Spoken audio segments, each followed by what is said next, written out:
Yes, i det her forsøg med farvestoffer i blade med tyndlaskromatografi, så skulle vi adskille farvestofferne via TLC, som er tyndlaskromatografi. Og kromatografi, det er hvor man har sådan en blade her, og så hvor man kan sætte, først så skal man lige have, ud fra sådan en blade her, så skal man lige have sådan en ekstrat, det gør man ved at finde morter frem, og så knuse bladet. Og så skal man lige blande det med en væske, som et opløsningsmiddel, som ligesom trækker væsken ud af det. Så det er en god idé, hvis væsken selvfølgelig har samme polaritet som for eksempel klorofyl her, som der er i grønbladet kun. Findes i alle grønne planter faktisk, der fester klorofyl. Men det opløsningsmiddel skal så have samme polaritet som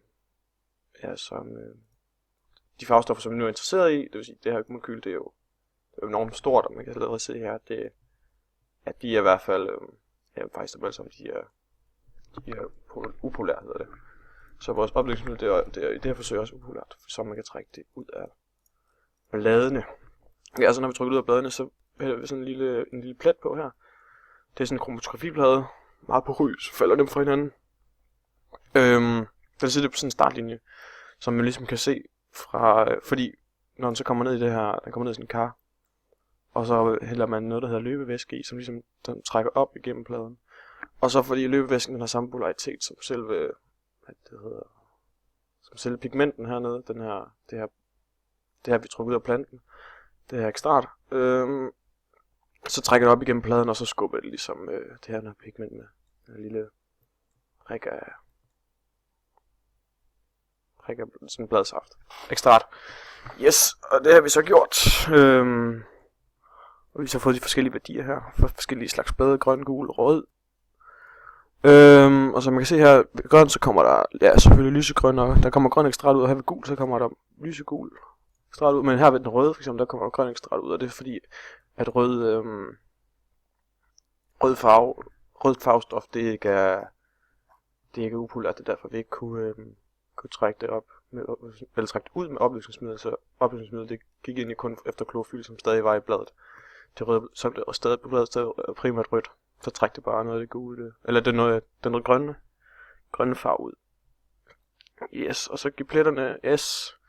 Det er været igennem, og RF, fordi at de vil sige sådan, de siger sådan, hvor langt pigmenten er nået op, eller blevet trukket op her på pladen. Og det er sådan lidt i procent i forhold til, hvor højt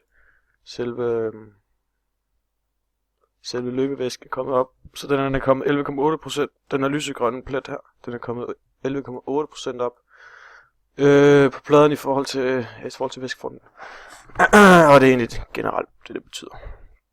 Yes, og så typiske farver, de her karotener, de er så gyldne og så videre, så videre. Så kan jeg selvfølgelig lige sammenligne de farver, vi sådan observeret med det her farveskema. Det passer selvfølgelig ikke fuldstændig, fordi klorofyl A og B, det er meget svært at se forskel, fordi de findes jo i alle slags grønne planter. Så de er nok begge to, de her, der er lysegrønne hernede.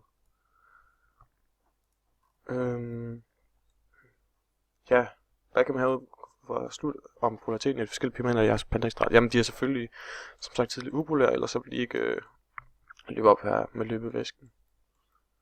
Yes. Ja, og har vi fundet nogle? Jamen, vi har nok fundet det, som hedder... Ja, vi har nok i hvert fald fundet klorofyl A og B, og så den her gyldne, gule-agtige ting, det må så være en karoten eller en slags. Men hvilken karoten det er, det ved jeg ikke. Det er nok ikke en B-karoten, for det er den, der findes i guldrødder og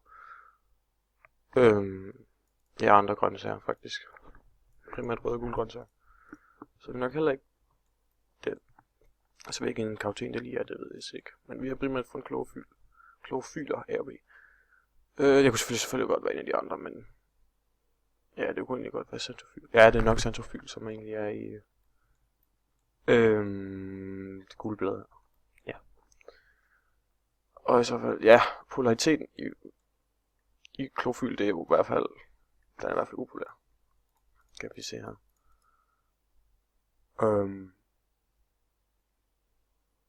Ja, og det er derfor, den kan løbe op med væsken igen. Det er derfor, de to spørgsmål hænger sammen. Yes. Og det samme med xanthofyl og B-karoten, det er upolære molekyler sammen, så vores løbevæsken er også upolær. Ellers så kunne den ikke trække pigmenten op.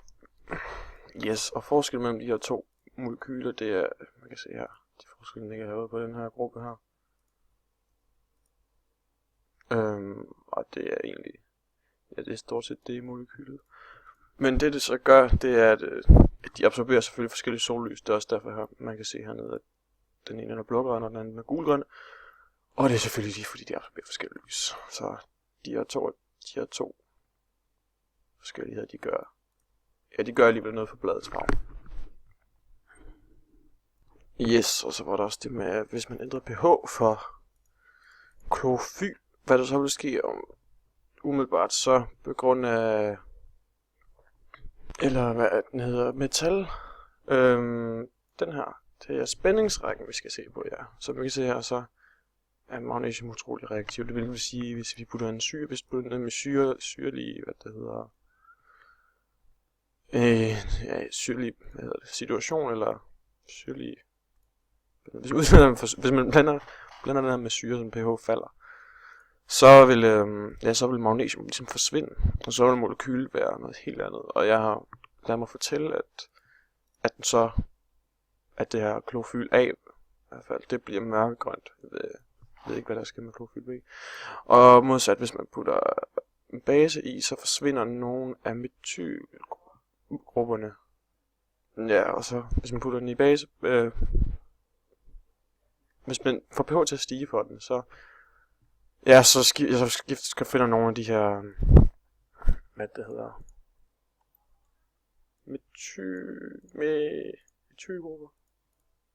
metylgrupper, ja, fordi der er kun af de her grupper her, metylgrupperne. De forsvinder, når man putter den, hvad det hedder, forhøjer pH-værdi. Ja, og det er egentlig det.